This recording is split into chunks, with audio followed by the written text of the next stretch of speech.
This is VOA News. Reporting by remote, I'm Joe Ramsey. Russian forces have been pounding a number of targets across Ukraine on Monday, including Lviv, all the way in the country's west, AP correspondent Ben Thomas reports.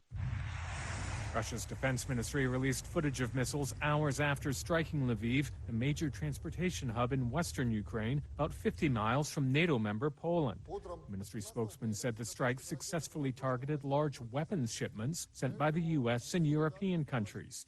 Ukraine's regional governor says 3 military facilities were hit. At least 7 people were reported killed. Lviv's mayor says they were civilians. Kharkiv was among other sites hit. Emergency workers tried to console a woman whose father had been killed in the shelling. Russia appears to be trying to grind down Ukraine's defenses in preparation for a major ground offensive in the east. Asked if she might flee Kharkiv, an angry Marina Svrtsky asks where. They're hitting the whole of Ukraine. I'm Ben Thomas. Russia launched its long-feared full-scale offensive to take control of Ukraine's east on Monday, attacking along a broad front over 300 miles or 480 kilometers long, Ukrainian officials said, in what marked the opening of a new and potentially climatic phase of the war.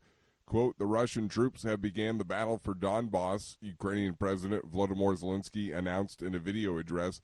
He said, quote, a significant portion of the entire Russian army is now concentrated on this offensive.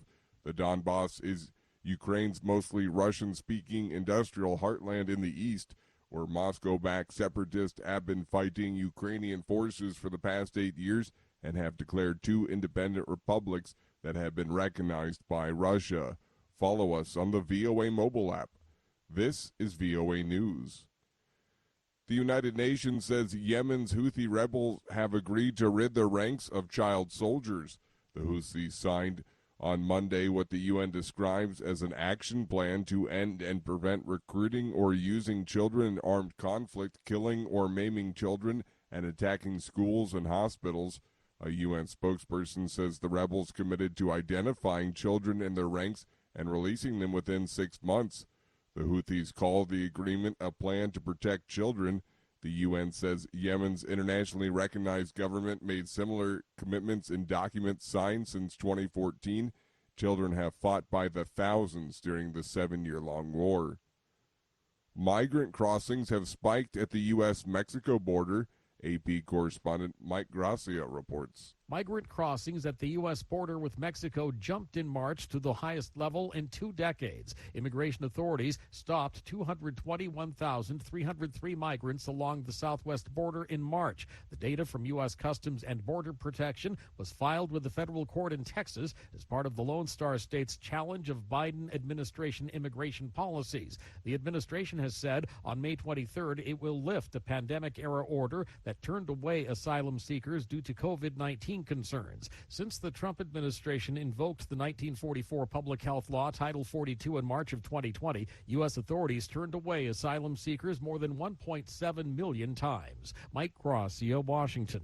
A federal judge in the U.S. state of Florida struck down the national mask mandate covering airlines and other public transportation Monday, and the administration of U.S. President Joe Biden said the rule would not be enforced while federal agencies decide how to respond to the judge's order. The White House said the court ruling means that for now the mask order, quote, is not in effect at this time. The ruling appeared to free operators to make their own decisions about mask requirements, with several airlines announcing they would drop mandates, but the New York City subway planning to keep one in place. The Association of Flight Attendants, the nation's largest union of cabin crews, has recently taken a neutral position. On Monday, the union's president appealed for calm on planes in airports, saying the last thing we need now is more confusion.